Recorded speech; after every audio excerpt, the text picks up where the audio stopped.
इस वक्त इब्राहिम हैदरी में मौजूद हूँ और मैं सलाम पेश करूँगा अपने वज़ीर आज़म साहब को, जिन्होंने कल ये स्टेटमेंट दिया जो कि मैंने सुना है अब तक कि देख नहीं सका। मैं कल से लगा हुआ था इसी सब चक्करों में, कपड़े बांटने की ड्राइव जो चल रही है गर्म कपड़ों की, कि जिनको भी सुकून चाहिए कब्रिस्तान चले जाएं। तो बिल्कुल ऐसा ही हुआ। इस शख्स को 2 दिन पहले इनके भाई को इस बच्चे ने एक फरमाइश की, जो कि उनके बड़े भाई बोल रहे हैं नाजायज़ फरमाइश की बच्चों ने अपने बाप से कि हमें स्वेटर चाहिए, सुबह स्कूल जाते हैं तो हमसे सर्दी बर्दाश्त नहीं होती। नाजायज़ नहीं थी भाई, जायज़ फरमाइश थी। जायज़ ये कहते हैं नाजायज़ थी, जायज़ फरमाइश थी। वो स्वेटर नहीं दे सका, कब्रिस्तान गया, कब्रिस्तान के अंदर खड़े होकर अपने आप को जला के मार लिया। उसने अपने घर गली मोहल्ले वालों को भी परेशान नहीं किया, कब्रिस्तान में जलाया, वहीं मार लिया। ये पर्चा छोड़ कर गया है जिसके अंदर उसने लिखा है अस्सलामु अलैकुम जनाब वज़ीर आज़म साहब।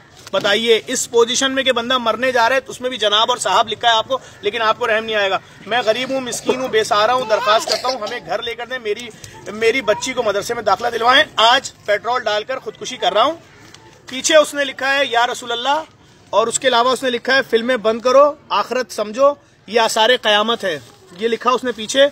और दूसरे पर्चे पे भी उसने लिखा है, ये जो उसने अपने लिखा है उस पर इसने लिखा अस्सलामु अलैकुम, बेरोजगारी से तंग आकर खुदकुशी कर रहा हूँ।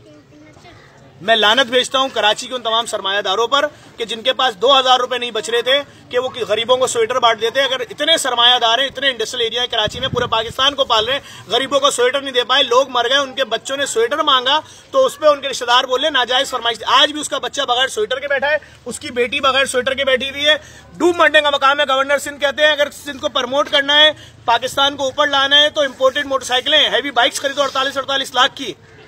वजीर मिनिस्टर गाड़ियों की बातें कर रहे हैं, मुजरे चल रहे हैं और लोग मर रहे हैं जुल्म का। मैं बस यही अफसोस कर सकता हूँ इस वक्त तो मैं देखें, हुक्मरानों से तो मुझे कोई लेना देना ही नहीं है, एक पैसे की उम्मीद नहीं हुक्मरानों से जिनको आवाम की फिक्र नहीं। लेकिन लानत का मकाम है उन तमाम सरमायादारों पर, उन तमाम पैसे वालों पर कि कराची में लोगों ने अपने बच्चों को स्वेटर और रोटी के पीछे आग लगा के मार लिया, लेकिन आपको शर्म नहीं आई।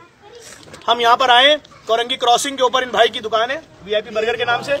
ये आपको इन फैमिली का सारा साल का खर्चा उठाएंगे। ये अभी भी एक बड़ी रकम देंगे, तो जो आपके कल अखराजात हुए होंगे वो भी देंगे ये।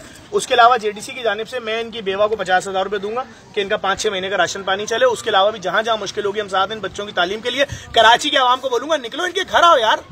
इसकी जगह मैं भी होता, मेरे बच्चे मुझसे रोटी मांगते और रोते मैं नहीं दे पाता, मुझसे गर्म कपड़े मांगते मैं नहीं दे पाता, मैं भी खुदकुशी करता या बाहर निकल के मोबाइल स्नैचर बनता या कुछ और बनता।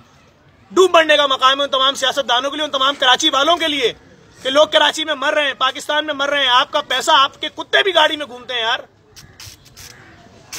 जिन लोगों को शर्म और गैरत है इस वीडियो को शेयर करें और देखें लोग कैसे जलील होकर मर रहे हैं, हुकूमत को कोई शर्म नहीं है। सज्जाद।